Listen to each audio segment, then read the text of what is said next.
Hello there. A lot coming out on the same day, and as you can guess by the title of this video, um, this is a little bit of a boast, I think. I don't think I believe I've seen anyone do this before, and this system that I developed for completely a different reason amounts to what I would call the ultimate in polymorphism, in a way that you probably didn't think was possible, and I wasn't trying to lead towards that goal. Is what I was doing, but it came to it, and the example that I have has to do with these parametric functions. In fact, it was the parametric functions that I was working with when I was doing games, where I set out on a path,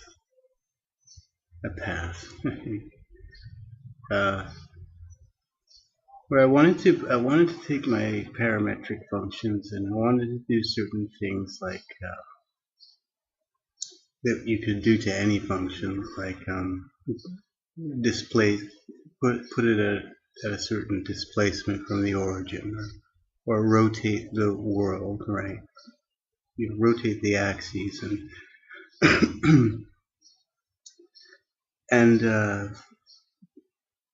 it would be good if you had a class that would do that, right? And if the things first I thought derived from that, then it would gain that functionality. But instead of deriving from that, I decided that I'd try a different approach using smart pointers. And in the end, what you end up with is the following. You know how one has to, with these virtual types and whatever, one has to be very careful that you have to allocate from the heap, not from the stack, and that you pass references. You know, you pass by reference and not by value, or you pass pointers and so on, right? That's polymorphism in a nutshell. I mean, and the requirements for it to work, right? You believe that. You probably believe that. Okay, so now I'm going to show you that you're wrong. Now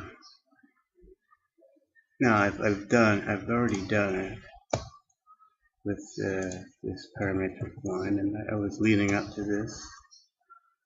I mean, with this parametric TS parametric function class. Alright, which here, this class. Here is a class called iCircle, which derives from that class. Okay.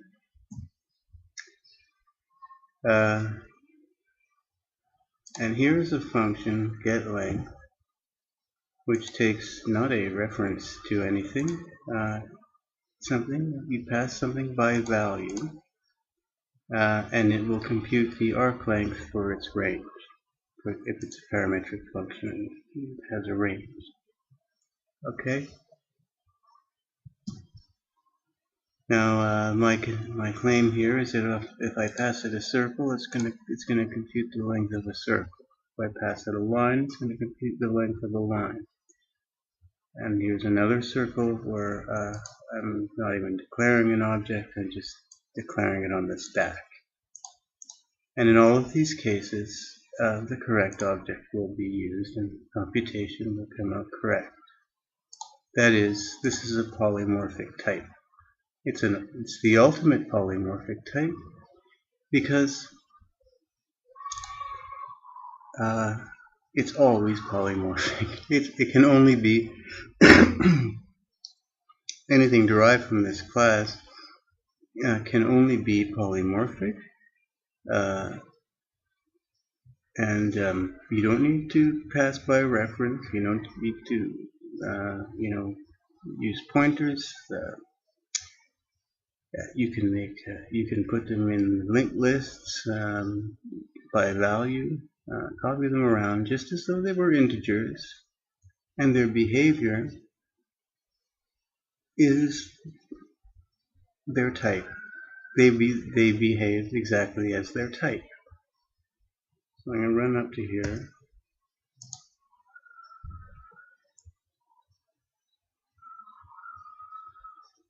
Just show you what's happening. First, just stepping over.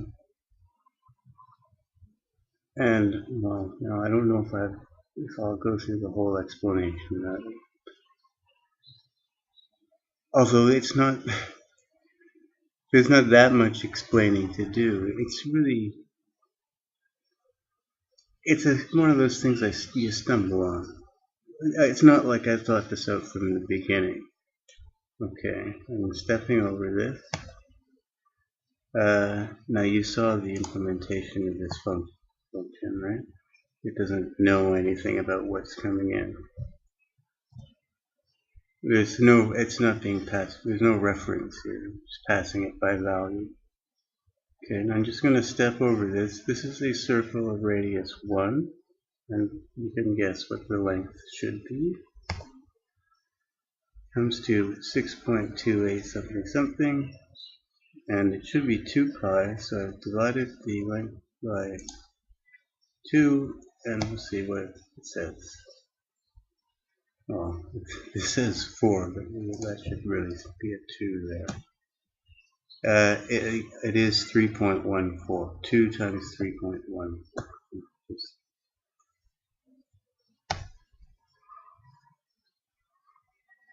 I could invent a function called getRadius, I guess, for this circle. Now that right there is an example of polymorphism with no references, no enforcement of a call to some create, no hidden constructors, at least as far as this object goes. It's not even a class, it's a struct. Right.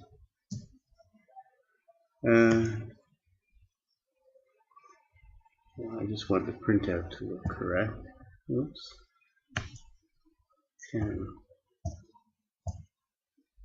Okay, so that is 2 times 3.14. That's the way I've computed this. Now here I've defined a line that has a 0.11 on it, and this point is direction. So its direction is slope of -1, right? That arrow points this way. So this one you should expect to have a pretty big length, and it does come out pretty big, 500 and something. Here I'm computing the length of a circle of radius 2, and I've divided this by 4. And again, that's 3.14. This is exactly the same value as we got from this circle. Now how does the function know what I pass to it? The answer is it doesn't, right? And it doesn't need to know. Because this type is intrinsically polymorphic. You don't have to do anything special to make it polymorphic. You don't have to have virtual functions. There's virtual function stuff involved, right? But you don't see that at this level. You don't see that going on. So in a sense, that it's like programming in Visual Basic or something, right? Where the type is known through some internal mechanism, and the programmer doesn't have to worry, and they don't have to worry about memory cleanup and so on and so forth. It's all handled automatically and magically, and that's all great. Now, the same sorts of wrong things that you would expect to occur with types like integer will occur with these things. Like if I had a list of not pointers, let's say smart pointers or something, to I circles, and I passed the address of this to that list, then that would be passing the address of a temporary, and that would be no good. It'll die, and it won't survive. It won't survive in the list. It'll just be dead. But I can new an object, a new one of these things. Here's an example, and pass it to the graph here, for instance, and that's fine. No deletes are required. Pass it because this thing contains smart pointers to these. So passing a new object, a nude object. I could take this, but I wanted to change its color.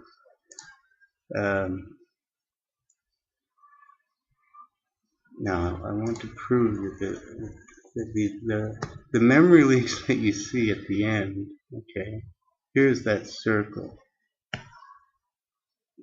Those are these memory leaks, wherever they are.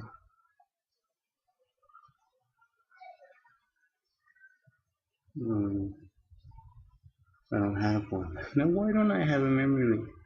Oh, because I didn't use that dialog. I didn't use type names. Okay, so you see, no memory leak.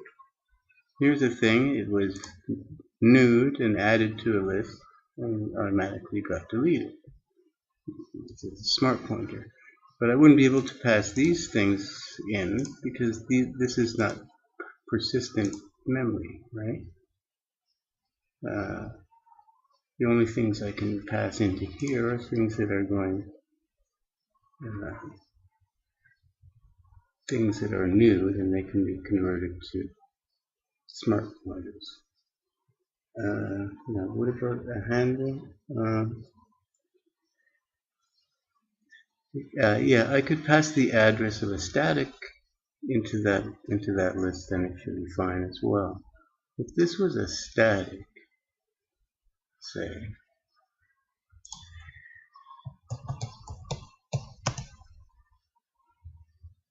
and I passed its address in, is that going to work?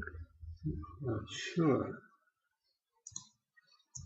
It might just not compile.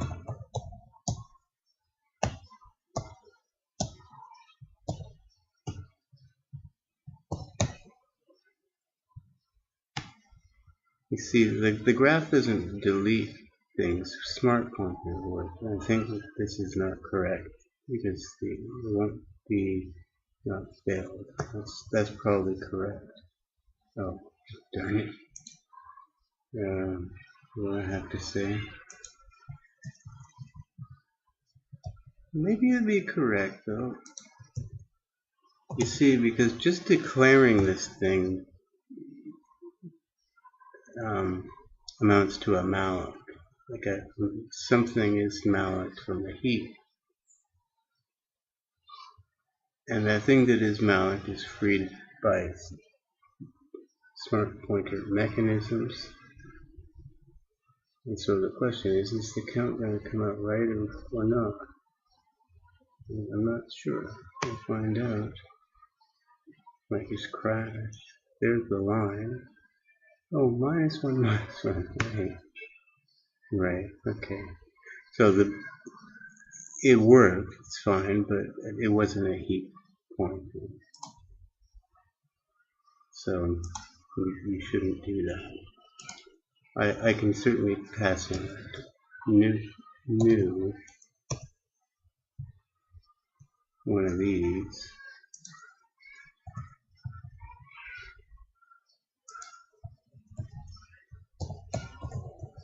I think it should be able to copy, okay. And then it should be okay, I think. But the thing is, the list now, this list doesn't require pointers anymore. It should just be a list of parametric functions, literal functions, like integers. Yeah, that's fine, right? This add function, or the list,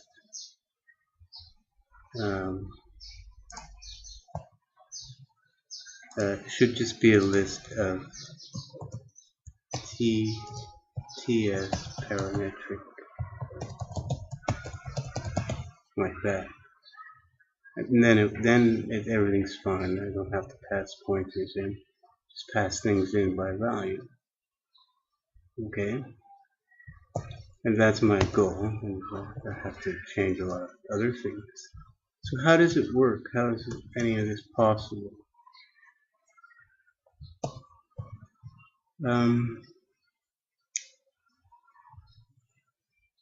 Okay, well, it's in here. For each of these things, there's in fact, well, there's two classes, okay? There's a class like this that has no public members, absolutely none. And it derives from that IP function. It's given access to, one class is allowed access to this class, and that's this one, it's a struct, so that it can write down this line. Now what this is doing is it's creating an object of this type with a malloc thing, right? That nobody has access to. So this declaration is the access point to this object, which is where the actual code for circle is located, serializing, range, pause, and so on. Now this parametric function thing takes in its constructor a pointer to the interface, parametric function interface, and it has a bunch of other variables that it maintains. The offset. Now I don't know why I have an integer. I think I have I keep an integer version of the angle instead of a double. It could be a double. I think I thought that was faster at one point. I'm sure it's not. Okay, and it has as its one of its members a smart pointer to a parametric function. So this thing takes care of the deleting, and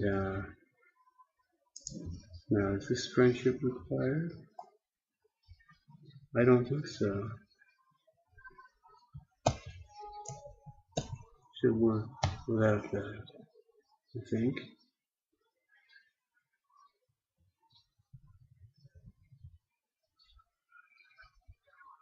The friendship originally was required for hiding the default constructor because I didn't want anyone to be able to declare an object that had to be a smart pointer. But this is something that can be declared on the stack, and it'll go fine, because internally it's always a mallet, right? Whether you declare this way or declare this way, something is allocated from the heap. The only thing that's on the stack are some of these extra variables. There are things that can be copied around. Everything can be copied, and this is reference counted. So there's no need to hide any of these constructors. There's no need to hide these constructors, right? That leads to a mallet. The only thing that has to be hidden is everything in here.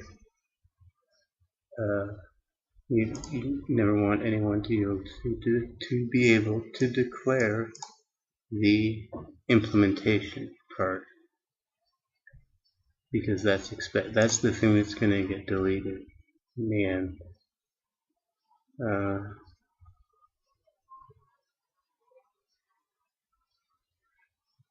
Now, what is this? What else does this class do? Okay, well, it takes care of pause, position. All this stuff is about is if you offset the function from the origin by some amount, that amount is added to every pause. If the world has been rotated through a certain angle, then this takes care of the rotation, and that's all it does. So this pause runs this pause, but also takes care of world transformations. Range, of course, is done through the interface, through the virtual interface. You can set the angle, set the offset, you can rotate, you can move something around. This could be called set pause, actually it's probably better. I don't know if I'm using that name. I'm used to set pause for everything. And this doesn't derive from rect, but the rect has a set pause. Oh, it doesn't. No, it doesn't. It has move. Okay, that's fine.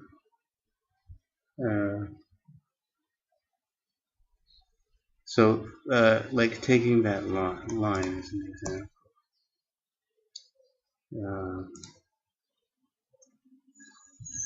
This was.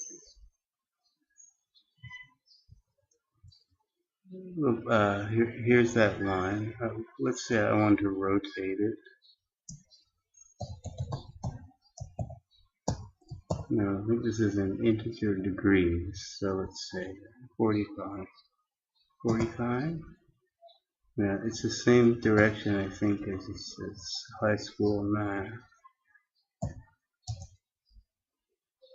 Now, set pause doesn't make sense for a line, but I can certainly say set offset.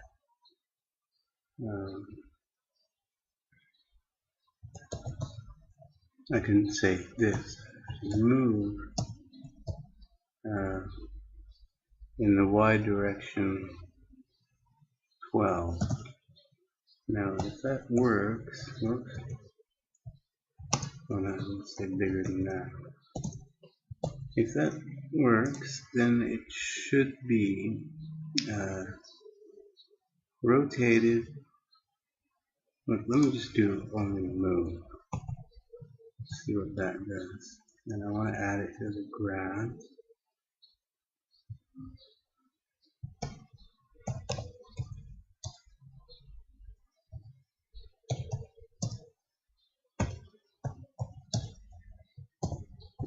I have to mount something.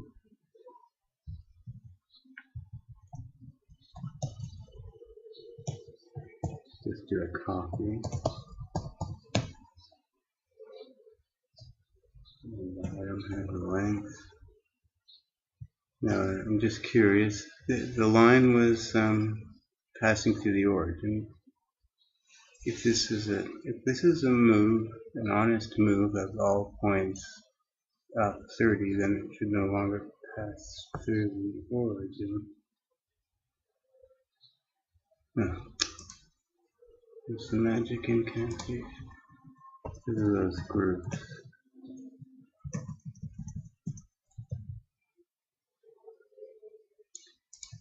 Yeah, I know it's kind of dumb, but I think those groups are going to be useful one day. Because I want to have, I'd like to be able to go and do editing and then accept or not the changes. So I want to have separate groups. There could be a default, but I prefer not.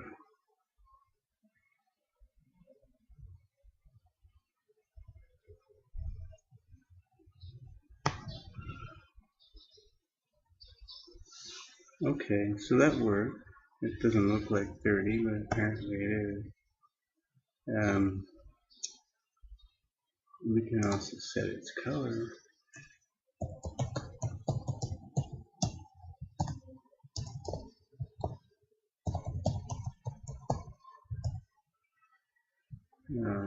How about actually these light is incorrect. Those are the dark ones. Oh no, magenta, bright magenta.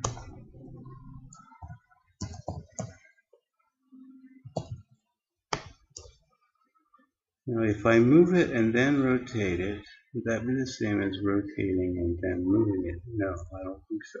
Right? If I move the line up by 30 and rotate the world by 45 degrees, well, you know what it's going to look like, right?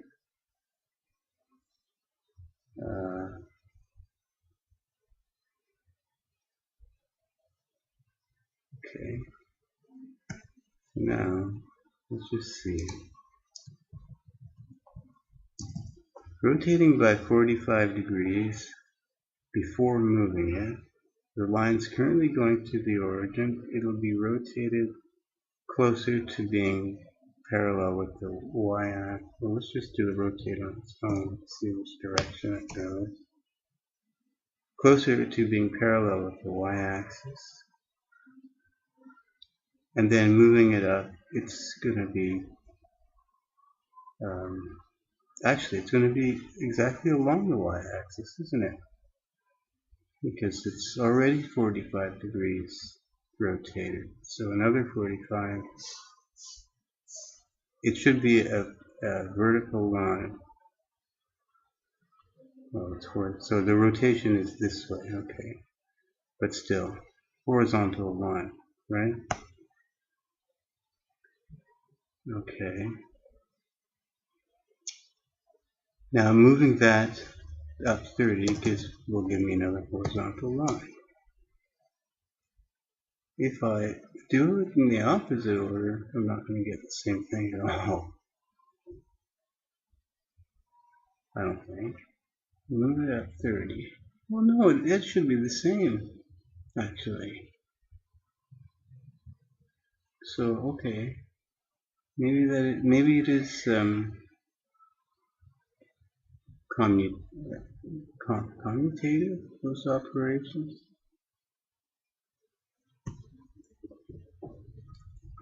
Certainly, if I, whoops, maybe it's just because it's 45. Move it up 30 and rotate the world by 45 will make it horizontal again. The same.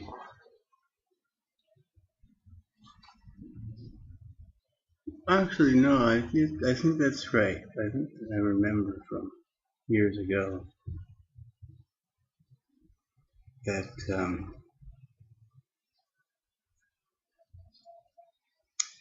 the order is irrelevant. You'll notice, by the way, that it shrunk, and that's because I didn't recompute the range. That's going to be true of any of these functions. The range for a line anyway. It doesn't have a definite. The range is computed on this line, right? That doesn't matter. So there you see, there's a bunch of things one can do. Now I just made a circle, but obviously an ellipse is better. I added circle to my functions. Here's its interface, and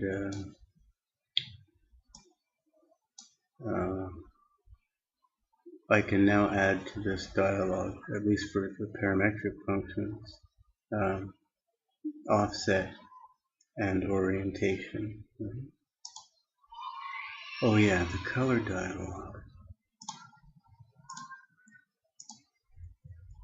How does that work? It's really trivial. It's just one function you call.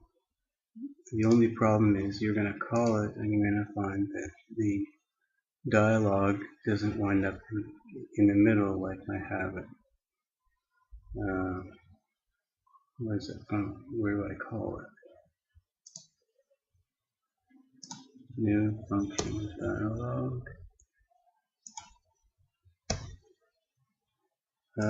I'm just using the same function that I use everywhere else. Now, there's a thing to do with custom colors, right? Which is that array of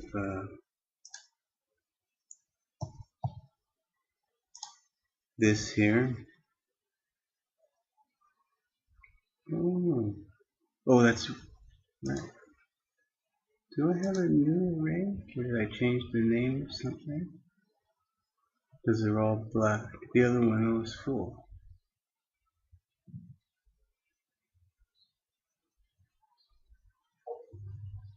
Oh, I know why, I think. Because I'm not getting it, retrieving it from the registry first. So no. Oh yeah, okay. Alright, I wiped it out. Because what I didn't do is retrieve the colors from the registry first. In this function I thought it should do it. Doesn't matter. Oh, I see. I do this at the beginning after pushing the edit button. Anyway, this is not my function. This is an API function. That's it. You call this function, and in the end, this structure is filled with one value, and there is set to a color value, RGB result. If this returns true, otherwise they hit cancel. And all the rest of this code is simply me trying to manage the custom colors. Because I don't know why, but I can't, click this button. And so what I thought is instead of using this thing, which doesn't know, I see it goes that way. It doesn't know about what I did, I guess. I thought that I could use a kind of counting thing, if I see the same color being used a lot of times, it would be more sorted to the front, and it would be kind of like a recent list. But I think what I'm going to do is maybe use the top 8 for a recent list and leave these blank. But this thing seems to go like that. I'll have to sort it out. But that's all. There's nothing to that thing other than the custom colors. And that's it. So that's for parametric functions. The same thing can be done with the Cartesian versions. I don't have a version of a class like this TS parametric function, but I can just copy. The only difference between the two is how you obtain that, the positions of the points. One is y of x and one is xy of t. But aside from that, there's nothing different. The one has one for one thing. If there is a range function, which I don't think it has,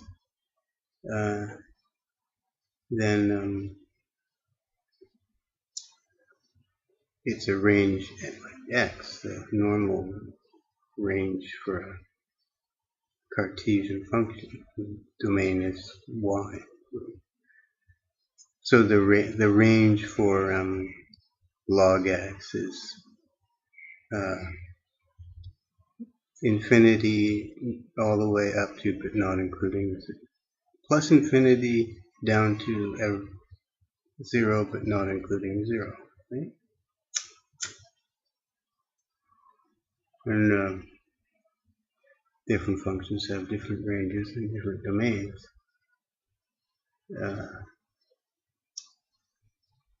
So that part's the same. You know that the difference because they're different types. In that sense, they're not. A parametric function is not a Cartesian function. Its interface is different. That part's not polymorphic because it's been defined that way.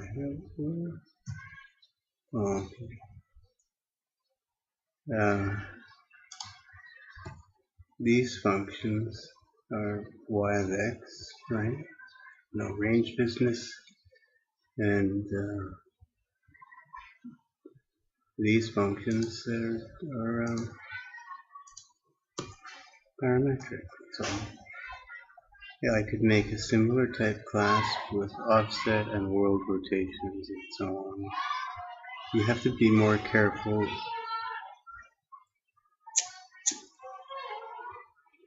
with functions y of x because some functions, for instance, can't be written in Cartesian form. Well, they can be, but how do you plot them? You have to be careful. The function x equals 0 is a function, right?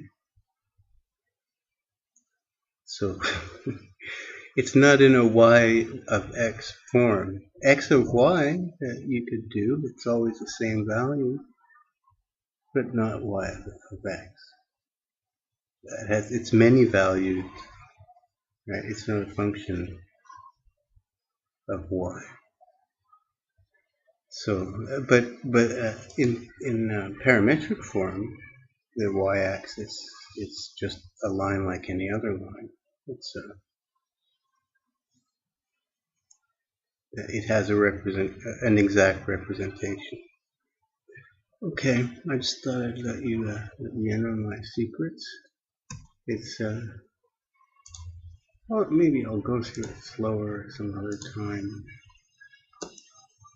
There are 3 classes. There's this one that I showed you everything about, and for the other things, it's always two classes. One where everything's private, right, and another this is not needed. Another class that uses it, but uses that class in such a way that it uses the new operator and passes that new thing off to this parametric function container, and then it's a polymorphic type that it can be used like you can use an integer. You can declare one You can pass them by value to functions and to other functions, and their behavior will not change. No function tables will get overwritten, and the reference counter. I just lost my electricity. Okay, see you.